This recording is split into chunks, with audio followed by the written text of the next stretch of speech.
I don't want to spend too long on this today, because I want to move on to something easier, which is Goethe. But it follows the same pattern as we'll see. But it's easier to deal with, because with Goethe, what you're doing is you're dealing with something external, with something in nature. Whereas here, you're dealing with lived experience itself, and it's harder to deal with. Actually, I mean, I'm personally very fascinated by this. It just when I get into it, it just sort of it sort of bowls me over sometimes how extraordinary it is. But that's just me. So I want to just look at perception. I want to look at how can we catch seeing in the act, the lived experience of seeing. So the pattern, this phenomenological pattern, is here. We're going to try to go back upstream, because we will inevitably begin with what is seen. A glass of water. I see the glass of water. We will begin with that, with what is seen. And then we will, on that basis, because we focus on that as a physical object, we will then tell ourselves a story about how we see that. And this story will be fairly familiar to you. It'll be, well, that's there as a physical object, and I'm here as a consciousness, so something must be coming from that physical object. Got my back, Kyoko. Something must be... sorry, Kyoko. Extremely rude of me. Sorry. Something must be coming from the physical object into consciousness. And therefore a representation will be formed in consciousness, an image, called a representation, because it's not the thing itself, it's the image in consciousness. And that's what I know. It's called the representational theory of perception or knowledge and so on. And of course it leads us into a merry dance, because it leads us completely away from the phenomenon, from experience. And in fact, even with, as I'll try to just mention later if I can, even our immediate experience, if we would look at it, will show us that could not possibly be correct. But this view developed in the 17th century. There's a certain inevitability about it because of certain steps people took. It's sometimes called the Cartesian view, but the better name is the Lockian Cartesian view, because it's John Locke who really brought in what he called the way of ideas, which is that it's what we experience as ideas of things and not things themselves. And it's inevitable that he would come to that conclusion, because where he starts with this empirical attitude, which starts with the things, the physical objects, and focus on the perception of physical objects. Now, what we can do here phenomenologically is we can say, well, that's really downstream. What we see, what is seen, is downstream.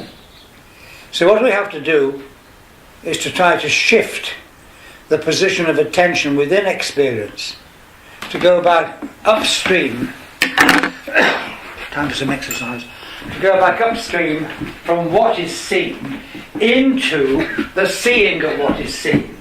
So what is seen hasn't disappeared or anything like that, it's still there. But now it's reconnected to the seeing of what is seen, and it's dynamic. It's a movement, so it's harder to do. And that's the phenomenological direction. And the point about this is, if we do that, then we will understand the nature of what is seen, what kind of thing what is seen is, in a different way, which will not draw us into this story, which is also sometimes called the causal theory of perception, which is that what we perceive is the images within us which are caused by the external influence coming into us and so on and that. This is, you will recognise, the many different forms which this representational theory of perception takes. But you will recognise that it's at the root of the modern scientific approach to perception. You look everywhere, you'll see that how the different approaches have differences. I put that very badly. I was about to say, however, the different approaches have difference. I mean, very well, that's what different approaches means, isn't it? So, a bit garbled there. But different approaches, you will see, have a common root in something like this representational picture. So it's absolutely rooted deeply in modern science, which has never really escaped from this. We can only escape from it really by going into the lived experience, and that's not always easy, of course. Right, so the question is so I got this special glass of water. I bring them with me because this is one that's got the gin in it. I'm also ready for lunch, you will have noticed. I'm looking forward to it.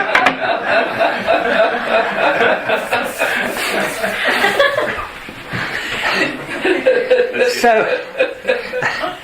the question is, how are we going to shift the position of attention within experience back upstream? And remember, upstream, downstream is always in inverted commas. There may be a temporal sequence, but the temporal sequence is not the important thing. The important thing is it's ontological. So, how are we going to do this? Well, one way people have found useful is to use this kind of gotcha. Yes, you've lost your legs now, haven't you?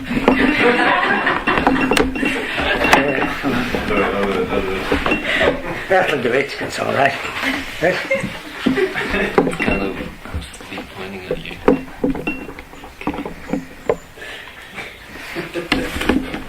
I'll teach you to interfere with my things. There we go. That's it. Right. What's this? I'm glad I brought the right things with me. One way that people have found useful for getting at it is to try to do something which in some way interrupts the normal process of seeing, the normal process of perception. Something that actually breaks it, as it were, so that what happens most of the time, so that we can't actually, because it's happening so smoothly, we can't actually catch it. By stopping the process part of the way through, we can begin to reveal what's there all the time, but overlooked because it's working smoothly. So we use figures like this. And you would have seen this probably, anyone who's seen my book will see it, but I'm actually going to do it slightly differently for those who are now looking and think, oh God, not that again. He's always going on about that. Oh, I can go to sleep now. I'm actually going to do it differently. So, there we are. This, yes, I've got it stuck to me now. I didn't mean to get it stuck to me. I mean, yes, that'll do it, yes. This picture was actually interesting. What we want to discover is what happens. I can't go to the back of the room, can I? Because then the microphone doesn't get me and you can't get me. No, the microphone will get you. Because I was just going to go and lean against the wall. But I can't do that now, see. This is why Leonard Cohen won't allow himself to be televised when he's performing, you know. He says it gets in the way. This is one thing Leonard Cohen and I have in common. The only thing. What we want to discover is what happens in the very instant that we see it. It's in the blink of an eye we see it. Also, just as important, what's happening before we see it, and what happens after we see it. What is the lived experience of seeing in this case? Well, to begin with, most people who don't know about it see a kind of random pattern of differently shaped black and white patches. Most people focus on the black, some people focus on the white. Doesn't make any difference. This is what they see, and they look at it, and they don't see very much at first. It's a random pattern of black and white patches. And then there can come a moment when, sort of like that, they suddenly see something else. Quite clearly, unmistakably, distinctly, they see the head of a giraffe. And there it is. I suspect everyone can now see the head of a giraffe. Is there anyone who can't? Thank goodness for that. You can see it. Yeah. Very distinctly. Yeah. And it's quite. And this picture was designed by my wife. She did it. I was talking to her years ago. I had to go up to London for a meeting. And I knew I wouldn't get back until about 1 o'clock in the morning with the trains and all that. And midnight or whatever. And I was talking to her, saying the problem, because I was doing this kind of work. I did a lot on this kind of work at that time in the early 80s with various people. And I said the problem is that with the kind of figures we've got to work with, they're either all or nothing. You either can't see them and you really can't see them, or you can see them and you can't not see them. And it would be marvellous if there was some kind of figure which actually gave you, at least for a short time, the option of seeing, not seeing, coming into seeing, losing it again, coming in and seeing. And so something with a more open texture is needed. Anyway, then I went up to catch my train. But by the time I got back at night, it was about 1 o'clock. She was in bed. And on the kitchen table there was this. Amazing. And that, I looked at it, I said, that's it. That's done it. That's it, the giraffe, because it's got a more open texture. You can at first see the giraffe and then not see it again, can't you? Then you can see it again, then you can not see it again. Can I ask you, did you see the giraffe without being told it was, because you told us it was a giraffe and we all saw it? God, when it was on the kitchen table, did you I can't remember. do it yourself? I can't remember, it was probably something like 1980.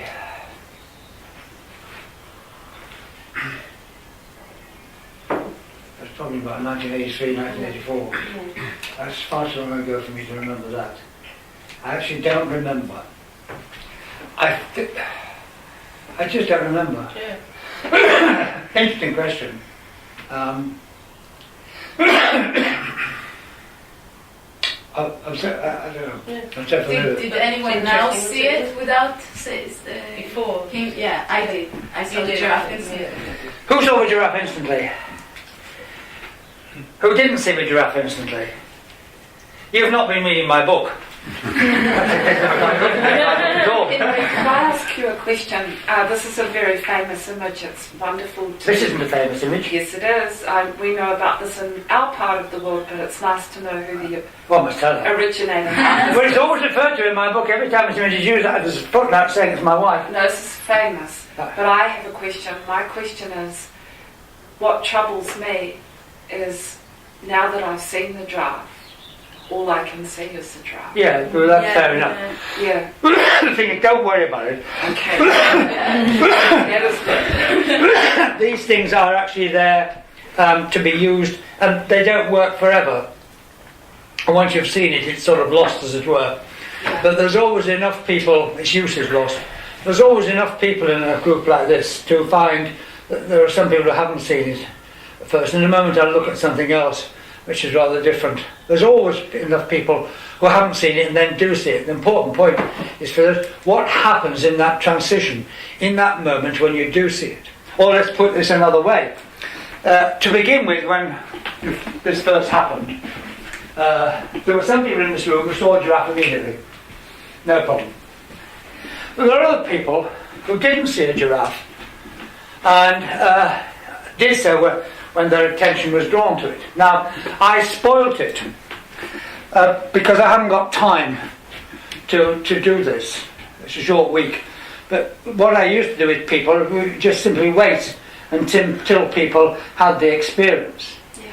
Now, I might have done that today, but I feel a bit under pressure that I've got to move everything on. And also, I sort of thought that everyone would have seen this, because my vanity tells me that everyone here would have been reading my book. And actually, it's not only in the first book, in the big book, it's also in the previous thing that I wrote, which is what it was designed for. As you can put on the back there, and there we are, back to it. This was the original that I wrote, 1986, and so on. So it's in there. So I sort of imagine, that most people would already know this, because my vanity tells me that you will all have been reading my book. And this clearly is not true. I must make great efforts of self-advertisement, therefore. So that's why I hurried along. I was coming in this morning thinking, oh God, I can't do that. I'm a bit bored stiff with that. They'll say, yeah, we know that, and so on. Well, obviously, it's not quite right, so it's good. So what we can focus on is what is the difference between those people who saw it immediately and those people who didn't see it immediately. And what happens in the moment of seeing it? Well, let's go back to before the moment of seeing it. It's very clear that in some sense, all the people in the room are having the same experience, in some sense.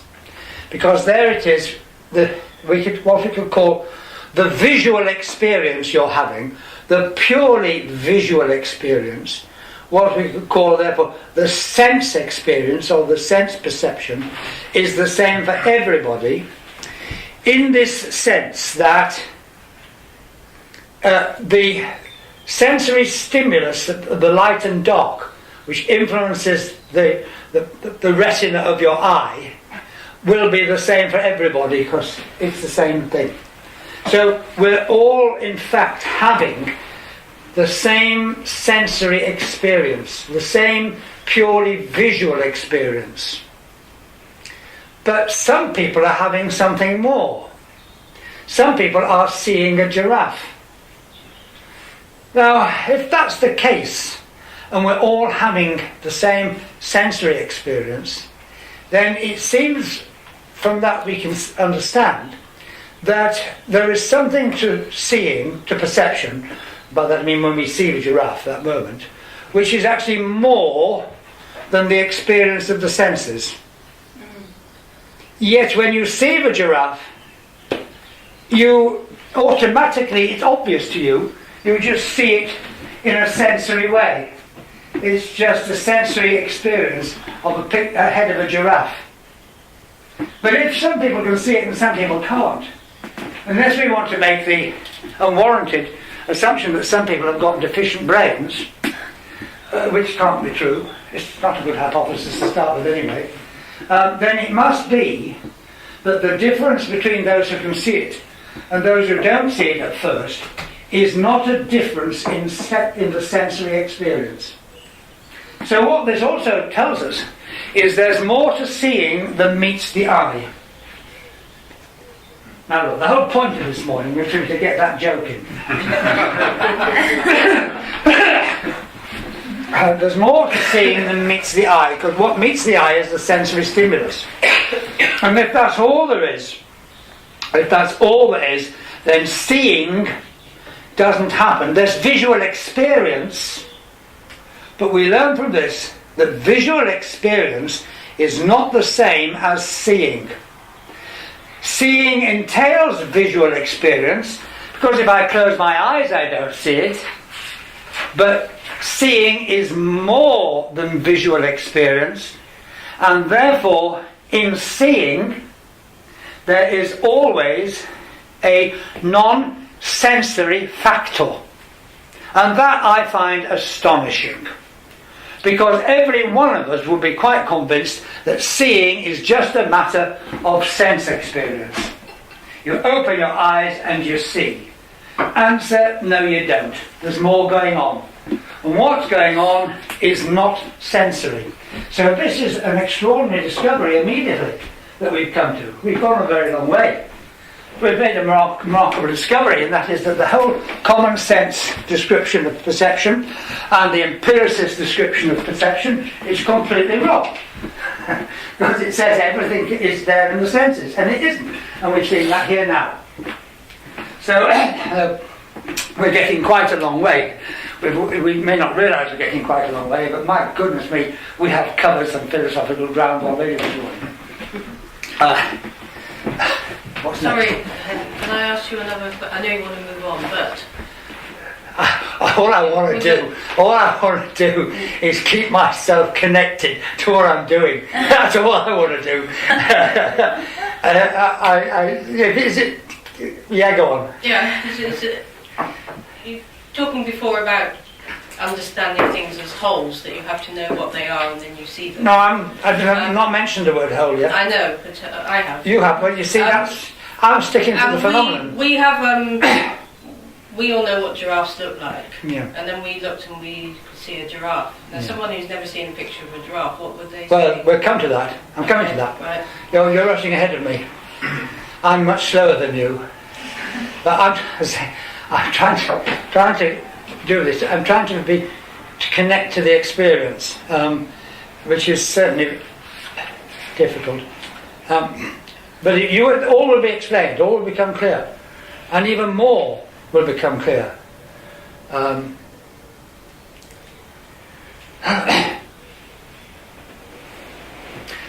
want to describe this in the most direct way possible, and I'm glad that you haven't been reading my book, because I've the thing in Phenomenology. Husserl talked about, he said, things do not become clear at once. It's only over time and we're working things they become clear. But that it's always the phenomenon. But we experience the phenomenon sometimes in a distorted way or an inappropriate way. And he said there is an optimal way of experiencing it. This will only come through time. So consequently, I find that when I'm working with things over the years, because I'm a boring person, I keep doing the same thing over and over again. I don't do lots of new things. I started doing this. I gave my first talk on this in 1961. Oh my goodness. Yeah, oh my goodness. Well, not with this picture, with another picture. And it had the exciting title of The Fact Makers. I thought this was a terrific title. I was very young. Okay. So I gave my first talk on this in 1961. It is now 2010. So it's 50 years. Yeah, I really ought to get out more. I really ought to get out.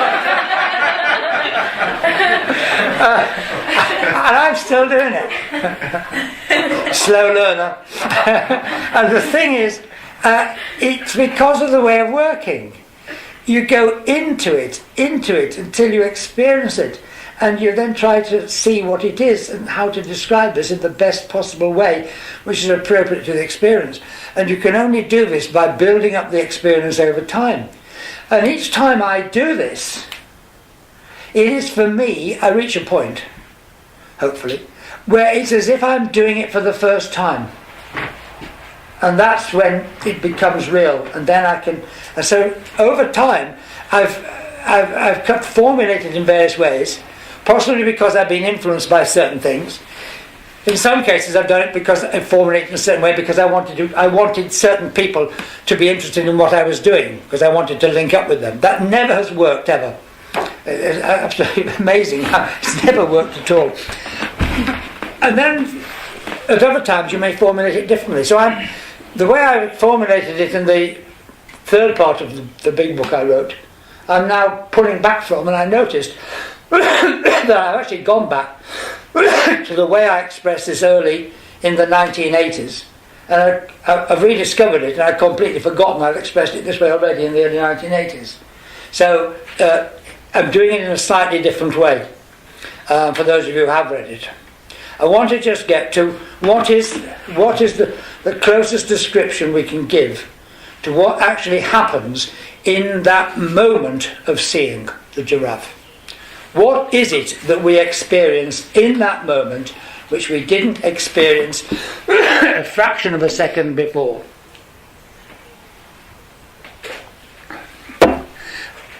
And it's direct. What is it that we actually experience? Well, obviously the giraffe. But what is that? What is then the present in the experience in that moment which was lacking before? What kind of you're organising the image somehow. Yeah, I mean, that's you're organising it, but You distinguish. Is it experience? no. There's a certain kind of activity or agency that comes in. Yes. What is it? Feeling? No. There is a feeling. There is a feeling. Ascribing meaning. Thank you, but not quite. Very, very good. Actually, the way you put it, because the way you put it is a perfect example of how it's not optimal, but it's the beginning of something, but it brings something in. The word meaning. What actually happens in that moment is you experience meaning. Now, you actually see meaning. When you see the giraffe, you're seeing meaning directly. We don't describe it this way, but actually that is what you're doing. You're seeing meaning. And that's not actually, it turns out, the same as ascribing meaning. But it's so good you put it that way, cause Mark. Where are you, Mark? You're there. Was it? No, it wasn't Mark, it was Paul. You said it yesterday, didn't you? You used the expression ascribing meaning. That's one of those things which, to me, it's on the way to it. But it brings in something which actually distorts it a bit. So I just want to focus on this first of all. What we actually experience, what we see, is meaning. We see meaning directly. And that is perception. Seeing is always, if it is seeing, more than visual experience. And the more than is meaning. But it is not visual experience with meaning added onto it. The more than is not added on. The meaning is there in the experience directly. This is the bit that's harder to see. What we discover, I like the phrase, what we discover is the meaningfulness of seeing. That seeing is already full of meaning. The seeing itself is meaningful. It is already full of meaning. The meaning is not added on to seeing. It's actually there in the seeing. Before I... You got it. One of us is becoming a nuisance. One of us is going to have to go.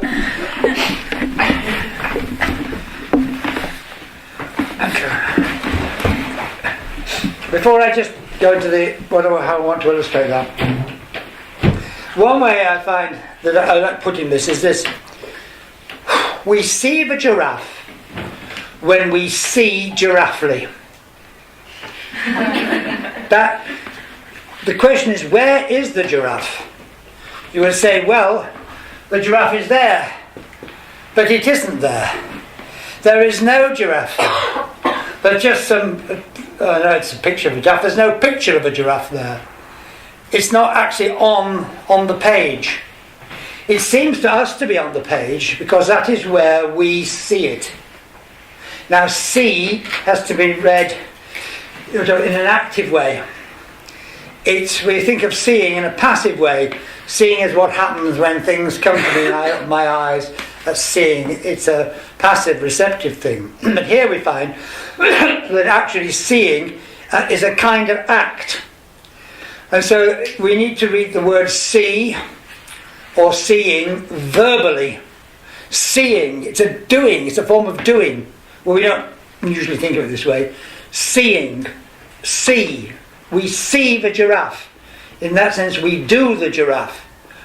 This is, we're not aware of this directly, but this is what is called in phenomenology the intentionality of consciousness. So we see the giraffe when we see giraffely. Where is the giraffe? It is not on the page. The giraffe is in the seeing which sees the giraffe. That is where the giraffe is.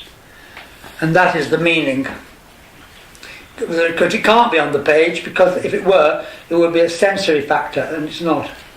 It's a non-sensory factor. But once you've seen it, and this I think comes back to something you were bringing up, once you've seen it, you're completely convinced that it is there, and that what's happening to you is simply all a sense experience. So you're seeing the giraffe through your eyes, and it's a visual experience. Because this dimension of meaning in which we actually live is invisible to us because it's transparent. I'll go into this a little bit more later, but we're in the same position as fish, but I'll come back to that later. This is something which I recommend to you, because if you catch hold of this, then you can actually work with it, and you can actually begin to develop your own mind in a certain direction where you can begin to become aware of things in a way which enables you to stand back from them but without separating from them. But I want to just I was going to yes I think while I'm here I might as well before I go back to what I was doing there,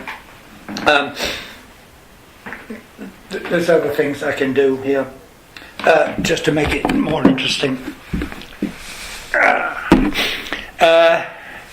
Do you remember this wonderful picture of the duck rabbit?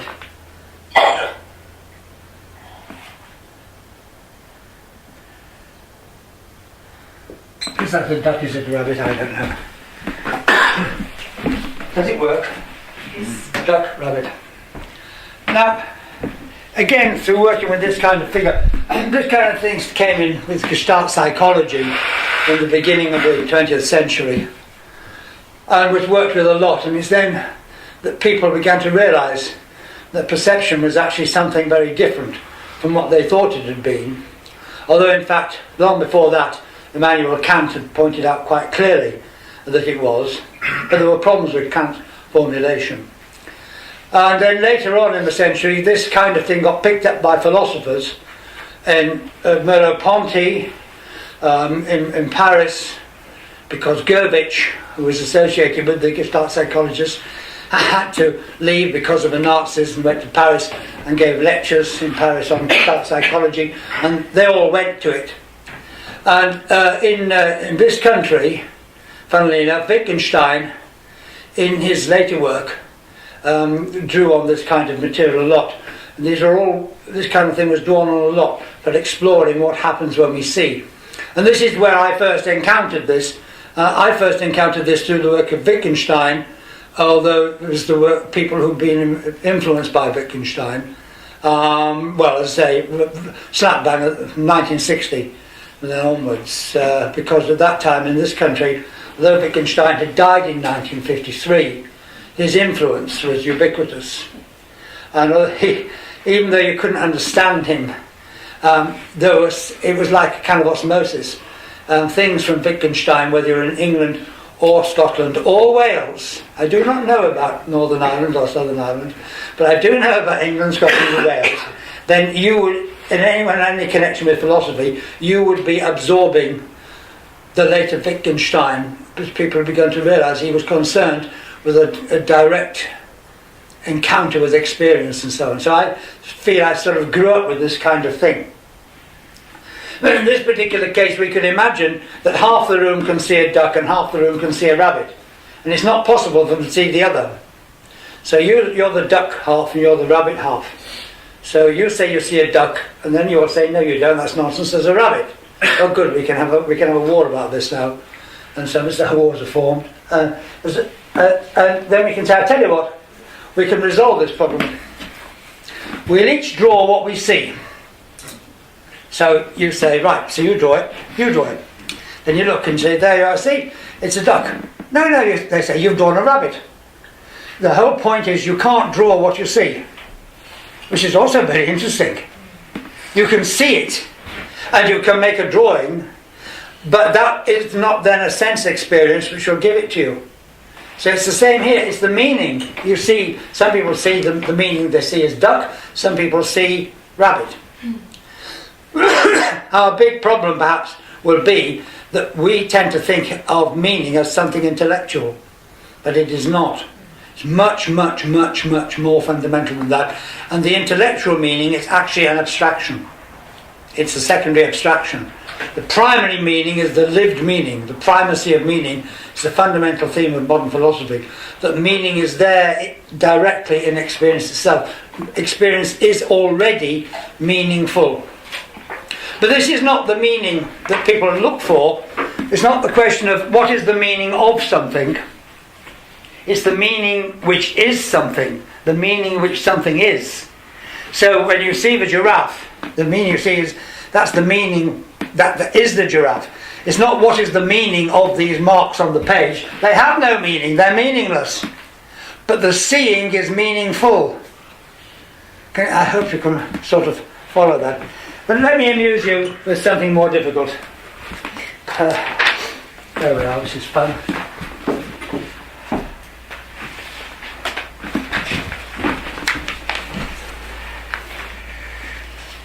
Is this what the post-impressionists were sort of getting at? Well, I think that they used this kind of... No, they didn't actually use this directly, but I think there's a lot of that in there, yes. It's certainly... A lot of work was done by people on art, painting, who were influenced by this kind of thing. Right, you've had it easy up to now.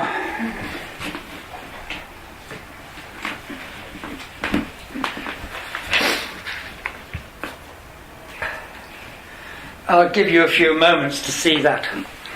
Don't forget, you have to see it.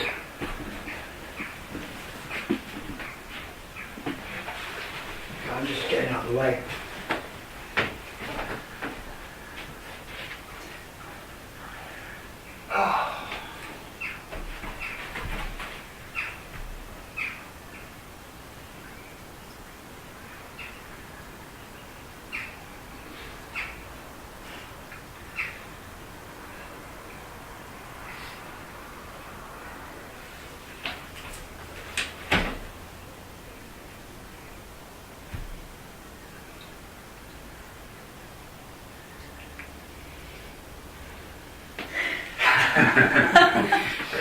Has it happened, Jessica? No.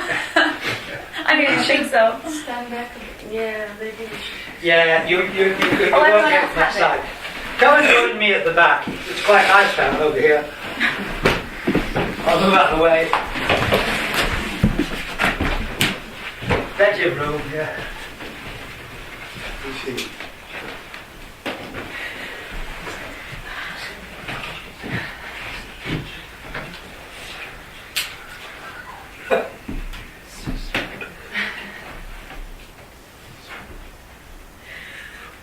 I never get these things. Well, don't say when you've seen it, don't actually say what it is. You always know. Wasn't it very sudden? Yes. Very sudden. That's the key thing to catch here. It really is sudden.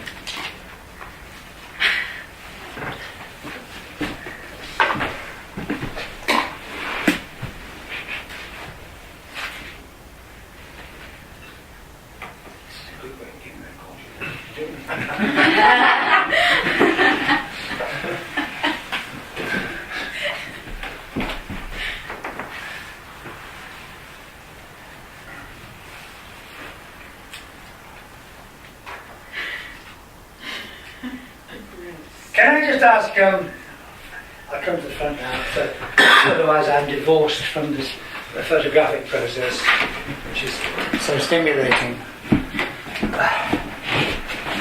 Can I just ask, how many people, don't say what it is, how many people saw it immediately? Yeah, and it's very interesting because you find in a particular group of people that the group divides into three. There are people who see it the moment you put it up. I'm going on, this is what I did in 1961, going on about it, and people think, what on earth is he talking about? What's he going on about? Because they don't realise there are other people who can't see it. And then there are people who suddenly go, as they see it. And it's an absolute flash. And then there are those in the third group.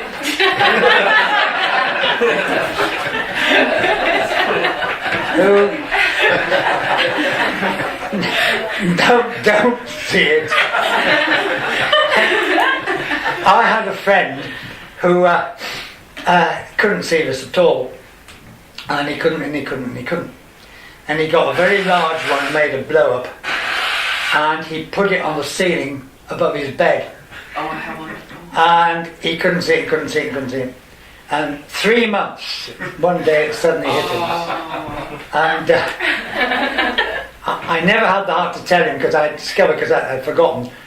In the book from which I got it, at the back there was a crib in which it had been shaded in so you could see it. And I had that. And I didn't realise that I had that.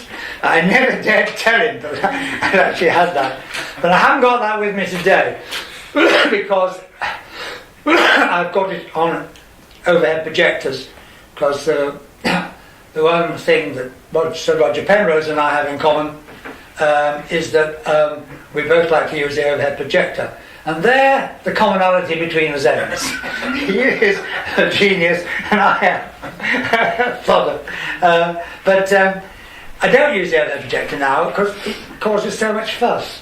It becomes the centre of attention. And there's always someone who's got to fine-tune it to get the perfect image, just to show off. And so, although I'm not using the overhead projector anymore. So I can't do the crib. But hands up those who've seen it, didn't see it to begin with, and then saw it sometime during this period of time. 2, 3. It's not bad. And when it happens, it's very instant, isn't it? That's it, because that's very important. And the other thing is, well, never mind the other thing. Right, okay. I'm now going to put you out of your misery.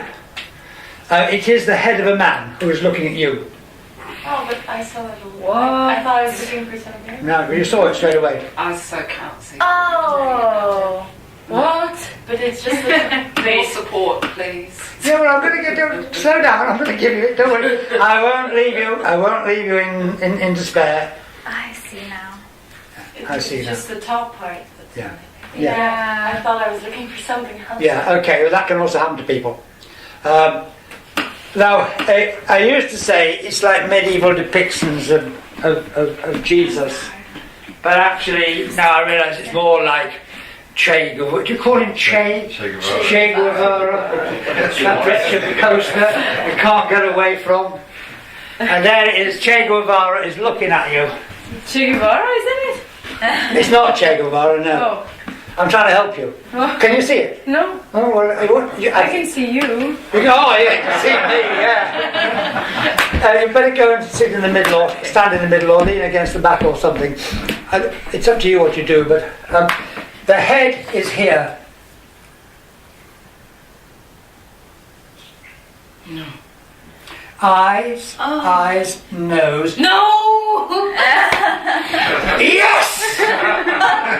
okay, I can see it now. Yeah. Now, and it's instant. It's instant. And there it is. The beard. Yeah. There's a bit beardy here. Oh, I just got it. They just got it. Had to go like Got it. Now, He looks like something from the 1960s. Yeah. well, I don't know what your 1960s was like, but He has a beard. yes, he does. He's handsome. Yeah. what she said. It's very dramatic. When you see it, it's very dramatic indeed. And the problem with this is once you see it, you can't not see it. Yeah. Which is why I was talking to my wife, saying some of the more open texture is needed, where just for a while you can see, not see, you come in and out of seeing. Because with the giraffe, if you come in and out of the seeing, you can experience yourself seeing. You can get the active part, you can feel it, that you are seeing it. It's gone. You have to see it, and then it's gone. So you realise that the giraffe is in the seeing that sees it. It's not there on the page. Once you can't not see it, nothing will convince you it's not there on the page. So that's why that open texture of the giraffe was so useful. You can come in and out of it. And you can't do that with this. It's all or nothing. Or should I say it's nothing or all. Once you've seen it, you can't not see it. And so you've got to catch what happens in that very moment. And what happens in that moment is the seeing is the experience of seeing meaning directly. In what previously, it isn't true to say that what there was before was meaningless. We don't actually have that. The random patchwork is already a random patchwork. Well, a random patchwork is already meaning. It's a random patchwork. We don't. Same with the squiggles that make the duck and the rabbit. That's just a squiggle with a dot. But it's not that it's meaningless. If you see a squiggle, a single continuous line, and a dot, that is already meaning. But that's not the meaning we're interested in, that's all. It's not that you go from a state of meaninglessness into the perception of meaning. It's just that there's a shift in the perception of meaning. But we don't need to bother too much about that. The story behind this is it's actually an aerial photograph. A man, he was an aerial photographer, and this is mountains, looking down with mountains with snow from a plane, and he was in the darkroom developing this, and I don't know what it's like today, everything's different, but in the old days, when you were in the darkroom developing something, you could see the picture emerge slowly in front of you. Have you had that experience? Is it still the same today? Yeah, all digital. All digital. Well, you miss that experience then of the picture in that bath of chemicals appearing slowly in front of you. And this happened. And he saw Christ looking directly into his eyes. And he was converted to Christianity. Oh my God. Yeah. This tells you a lot about the dynamics of conversion. That was it. So there we are. So that's...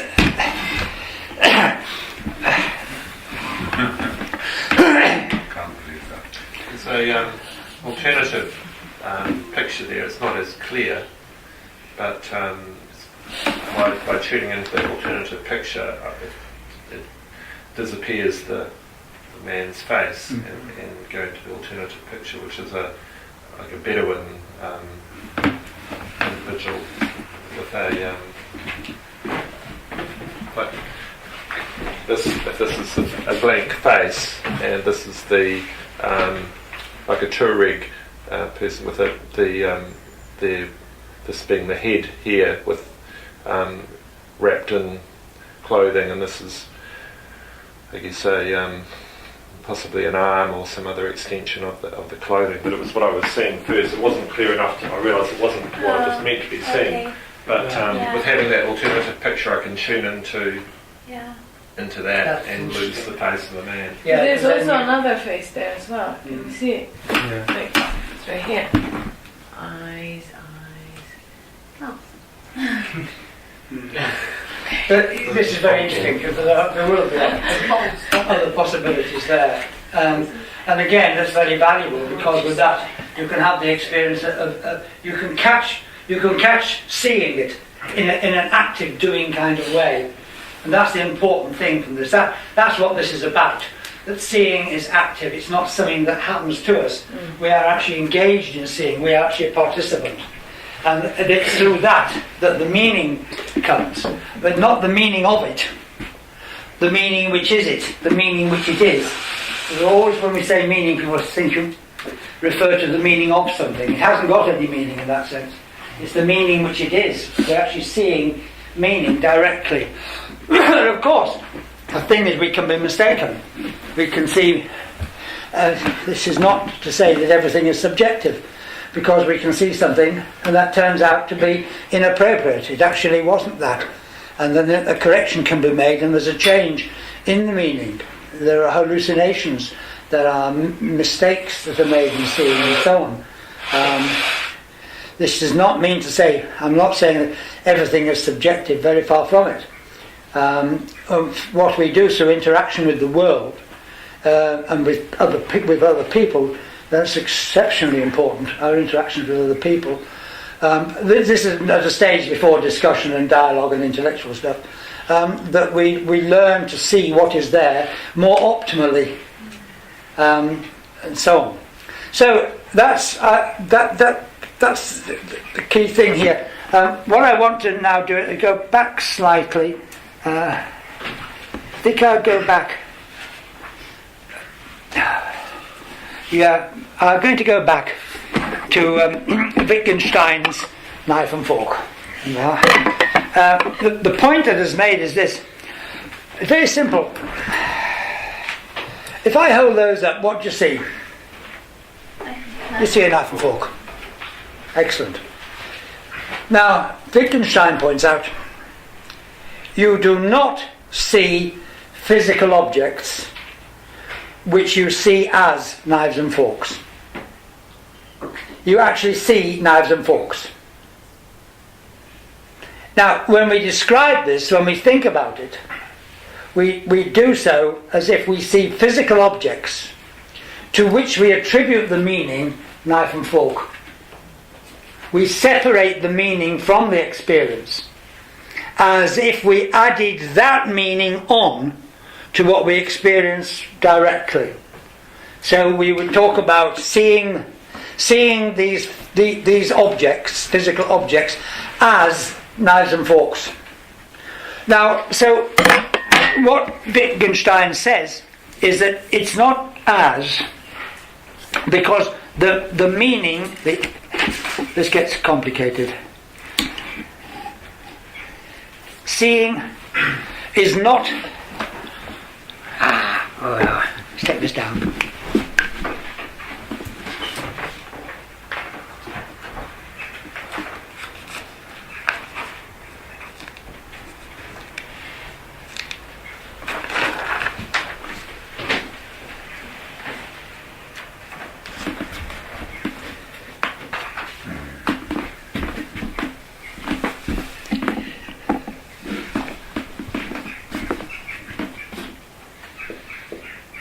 We do not see objects plus meaning. The meaning is not an add-on. So we do not see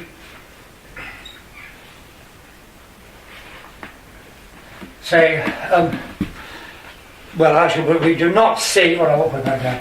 We do not see these as objects to which we add the meaning knife and fork. We see knife and fork directly.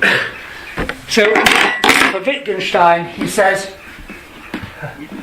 seeing is not seeing as. This is Wittgenstein.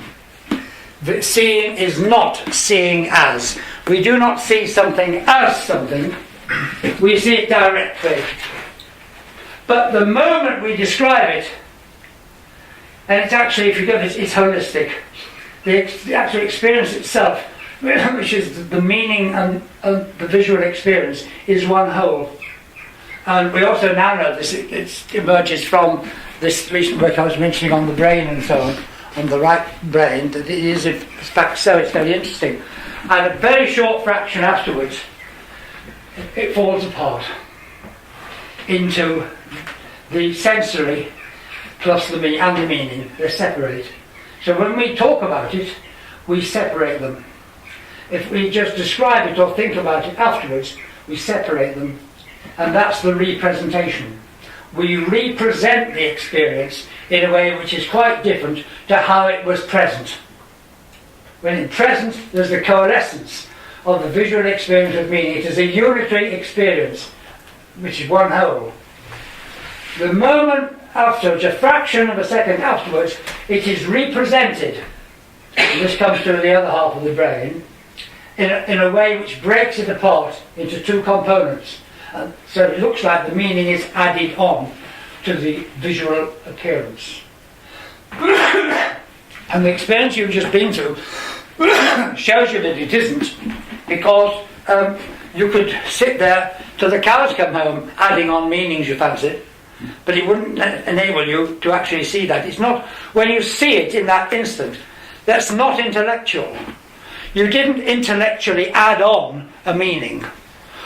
But afterwards you'll swear blind that that's what you did. And that's because it turns out it shifted from the right brain to the left brain. It's mediated in one way through the right brain, and the left brain does it differently. Well, I don't really want to go into the brain stuff because that's not part of the phenomenology. But I'm just saying there now is a very good neurological basis for what phenomenology has been saying for 100 years. And this is described in McGilchrist's book. But he does things in more context. He doesn't seem to notice the very simple things.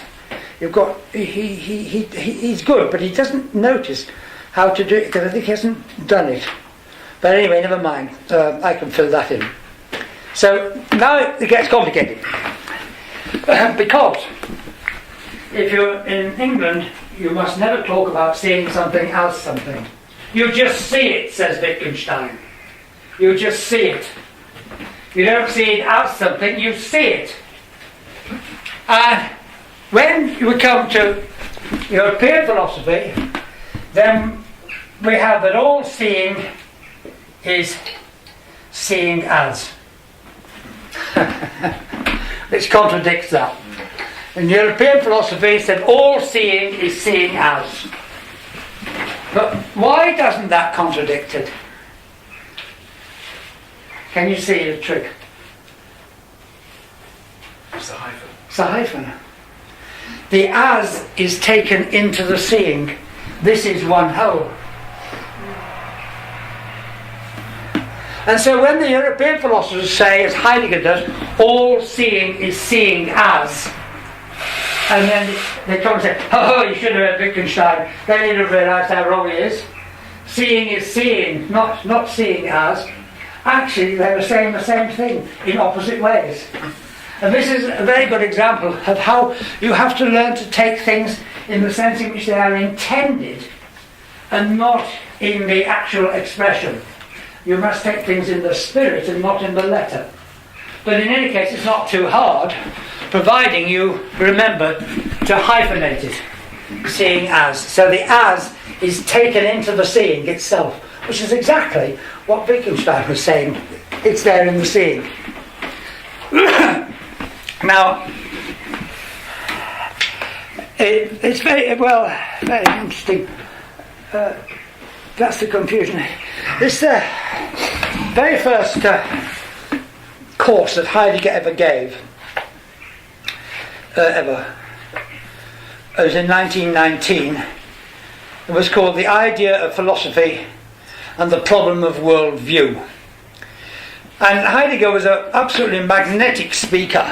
People came from all over to hear him. It didn't do him any good in the end. I think he became a victim of his own illusion about himself in many ways. But then he had tremendous ability.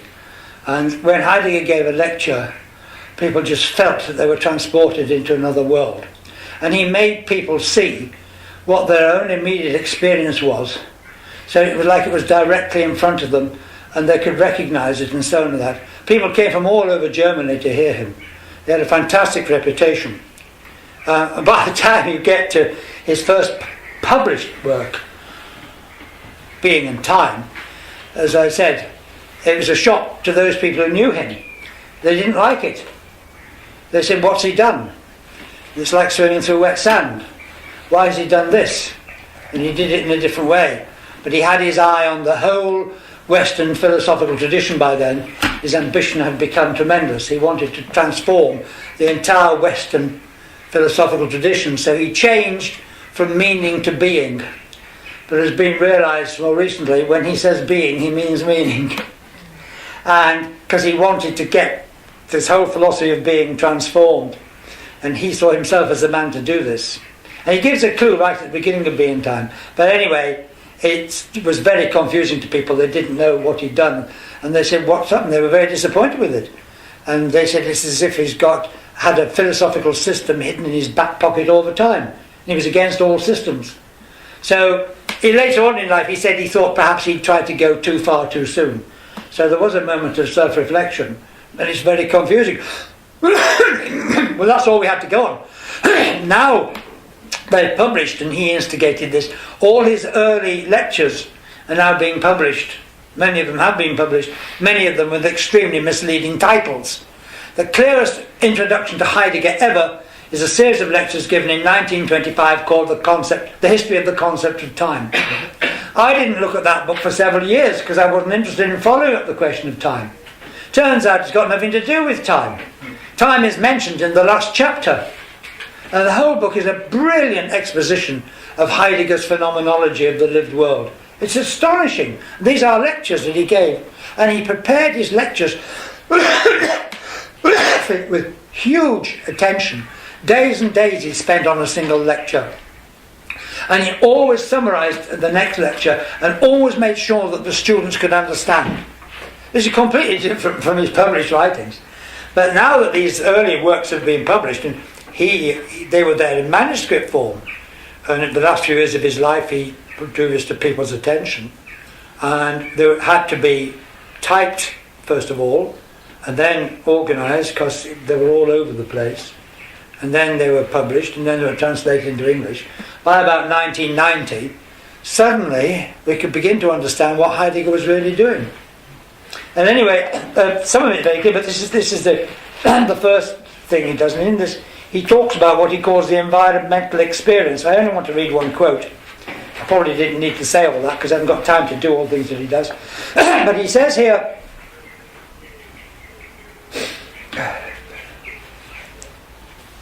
he says, the environmental milieu does not consist just of things, objects which are then conceived as meaning this and this.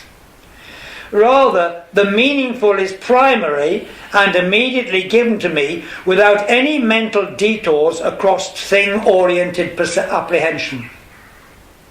So what he says is not that the environment is full of there's tables, there's chairs, there's glasses and so on in that kind of way as physical objects. He said what actually happens in experience is that you don't experience these objects, he calls them things here, and then conceive them as meaning this and this. The meaningful is primary and immediately given without having to take any mental detour across thing-oriented apprehension. That is, we would call objects. You don't do that, he says. The meaningful is primary, it's already given. Now this is 1919. This comes out in later Wittgenstein, without him knowing about this, in the 1940s and 50s. And so, and it's been a long slog to get to the point that what he's actually saying here is that seeing is always seeing as, which is the same as Wittgenstein saying we do not see as, we just see. It's the same thing. So this has been, he gives an example, and I'm going to stop there. I'm not going further with that. I get into this, I'll go too far. And I'd like to go further, but it's Wednesday morning. So we've been talking here using these peculiar figures.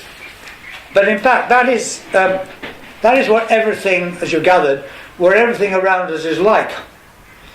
When we see this, what we're seeing is meaning. Now, supposing there's someone from a society, a culture that doesn't have forks, so they don't have the meaning associated with that.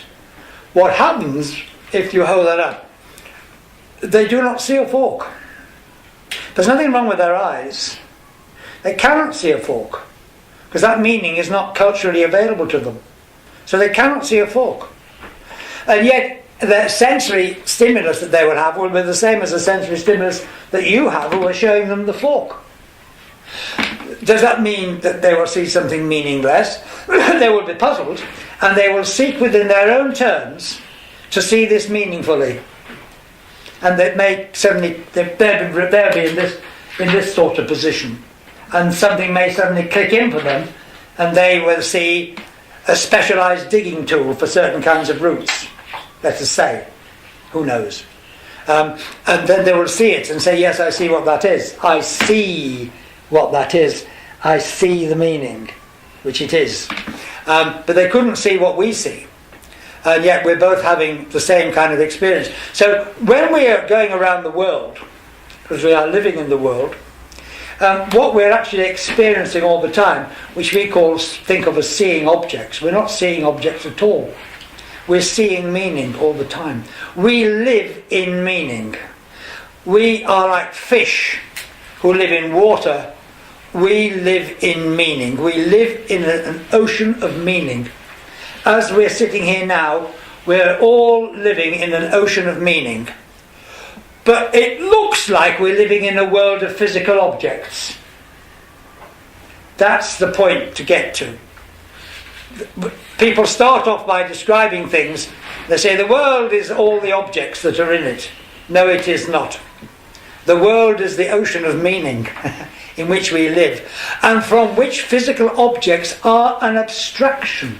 We abstract physical objects when we cut off the meaning, or when we attribute, when we don't notice the meaning and we make out everything is sensory, then we get a world of physical objects. Or rather, put better, when we focus, yes, take that back, when we focus only on what is seen, it seems to us we live in a world of physical objects.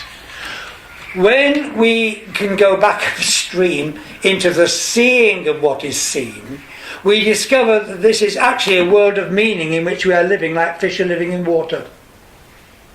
So we live understandingly, because meaning and understanding go together. You can't have meaning without understanding. They're the two sides of the same coin. We actually live our lives understandingly. As I get up and I walk out and I say, oh, this is in the way, I get that there, oh, that cover, get that, do that. I am actually living understandingly. And with Heidegger, he brings it out from perception into the lived bodily experience of the world. And it becomes, we live meaning before we know it. So we get this primary stage, which he calls comportment, which is before explicit perception. And that is where we live. We actually live meaning. And that is the real basis of lived experience. Of course, the moment we reflect on this, it's gone. And we see a world of physical objects. Because then you focus from the lived, moving being into the special state of perception. And then what you see is the object. And you say, everything is made up of objects, and I'm wandering around in a world of objects. And I'm a sort of object myself, aren't I? Oh, this is the objective world. What we don't see is that we constitute the objective world. We make it as an abstraction from our lived experience. Then we say, oh, the whole universe is like this. Oh dear, it's all falling apart. How are we going to put Humpty Dumpty together again?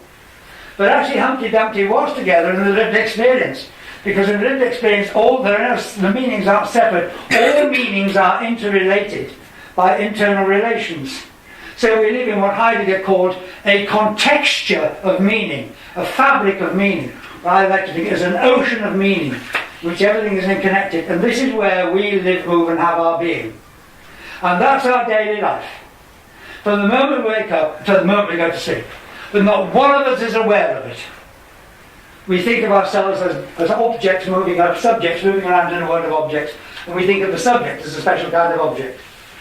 So this is what phenomenology brings us to, when you shift from what is seen upstream into the seeing of what is seen. Boy, what a transformation. Okay, so remember, you're like fish. you live like fish in the water. You live in an ocean of meaning, and that is where we are, and where our self. Oh, I've said enough. I'm fed up. Have I got anything else? No, I haven't. And that's the point of all this. There is a point of it, was it? Yes. I've got that. Yep. Oh, yes, that's right. Last thing. So, in terms of meaning and understanding, the new way of putting it is to say we are hermeneutic beings. That's because we're seeing meaning or experiencing meaning. We are actually hermeneutic beings. We live hermeneutically. When people often ask me the question, well, what is hermeneutics? So, well, actually, we're living it. We are it. Of course, originally, hermeneutics refers simply to the explication and understanding of texts. And it was Heidegger who brought it into this form which I'm now talking about it as. Living the hermeneutic life.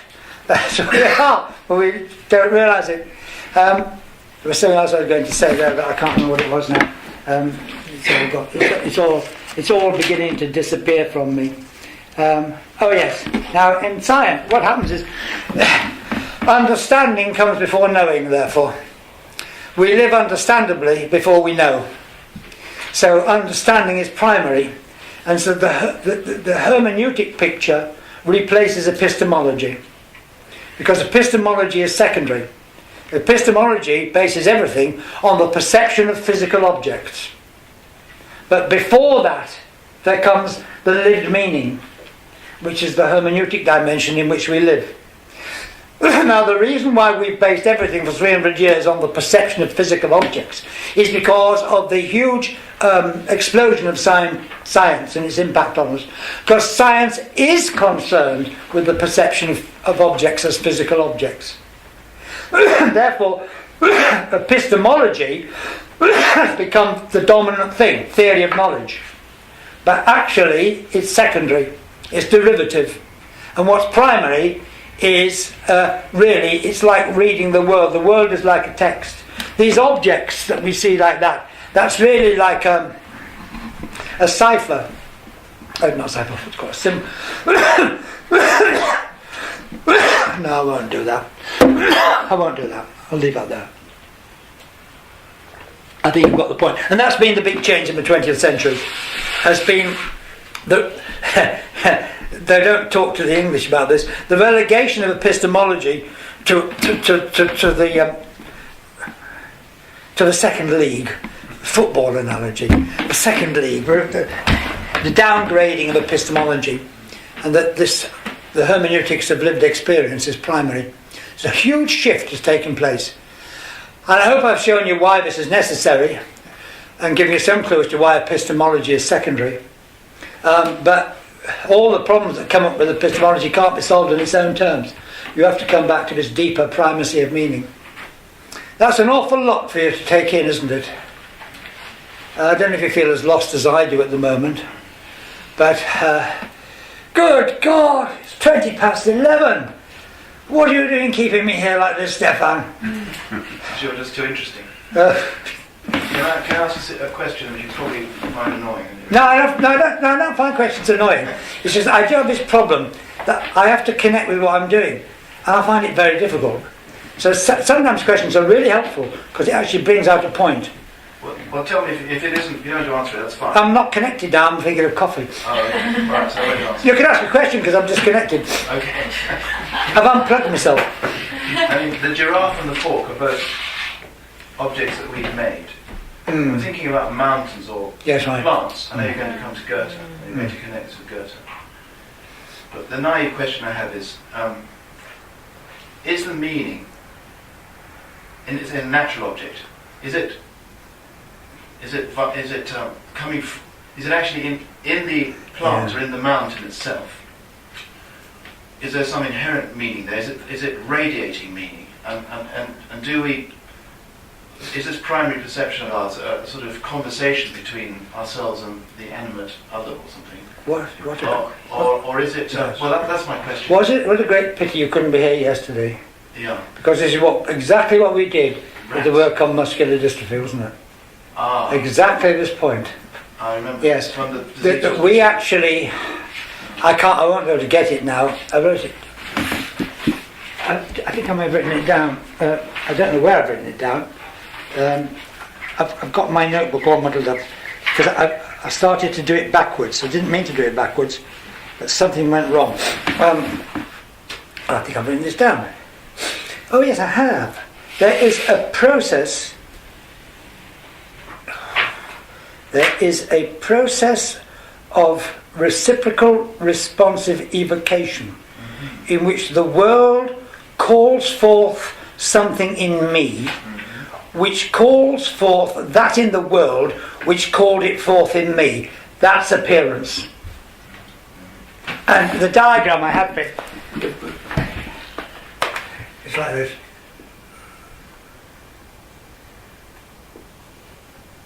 It's an arrow. I'm doing my hands. The world, this is the discovery of muscular dystrophy. How could it be that no one had noticed it? And so on. The world calls forth something in me, and that which the world has called forth in me reciprocally calls forth that which is in the world so that it appears.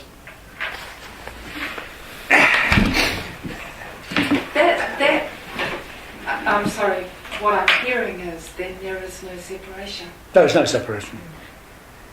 There's no separation, but you have to go to a more primary level. There's no separation. There's no separation, there's no disconnection. No, but we have to see how the process works. But there's no separation, there's no disconnection. But you see with Duchenne, when he got this and it appeared, at that point the question we were looking at yesterday was, well, how could it be that that was there but nobody had ever seen it? It sort of wasn't there until he thered it in the seeing of it, in the distinguishing of it. But there was something in the world which is there. He didn't make it up, he didn't create it, didn't invent it. And I had that other phrase that you discover it in the sense of liberating it into being. And it called forth a perception from him. Yes, it calls forth a perception from him, but it can't appear until that perception has come from him. It calls it forth. Yeah. He responds to something which is calling it forth in him, but then his perception calls that forth from nature, which appears. It's a reciprocal evocation. It's astonishing mutual dependency. So both grow in the process? Yes, exactly. Both grow. Nature actually grows in appearing, but also human subjectivity grows in being the place where nature appears. Yeah. This is all there, this way of thinking, this possibility of thinking this way, which answers your question, I believe, is all there in phenomenology, but it needs to be brought out. This has not happened properly, but it's all there. And so the question you have asked is to me an extension of what we've been talking about today, and it can be. Emma's thesis, Emma Kidd's thesis had something of this in it. She latched onto this. In fact, I'll read it to you after break. We've got to have coffee, otherwise we'll run into lunch. Well, we don't have to. I could get it now, but there's something in Emma's thesis which. Yeah, okay. Just you can't have coffee. Just stay where you are.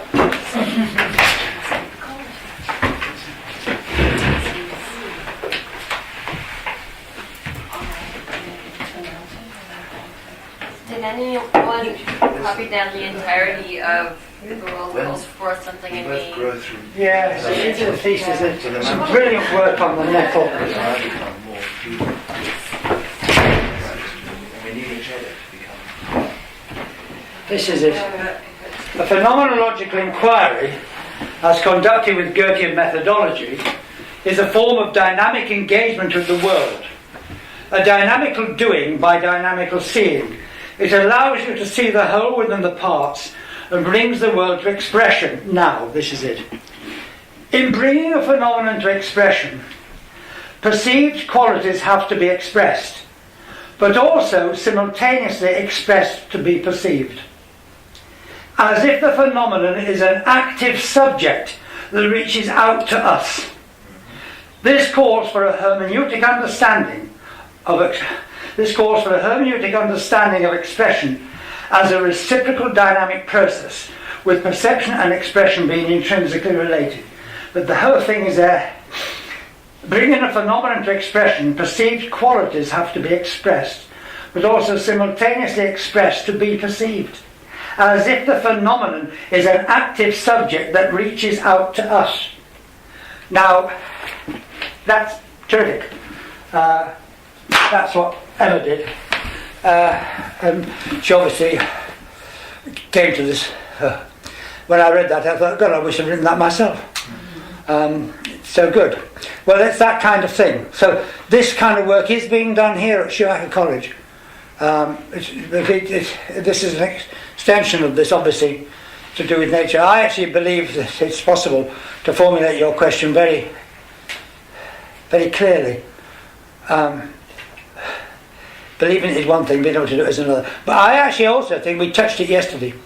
I do think we did. We actually reached it point last night because I experienced it directly when we did it. Because I actually thought, my God, that says it. I was very surprised. And so it can be done. And that, sadly, you couldn't be here. You would have been on the roof. We'd like to get you off the roof. I'm going for some coffee. I don't know about the rest of you, right?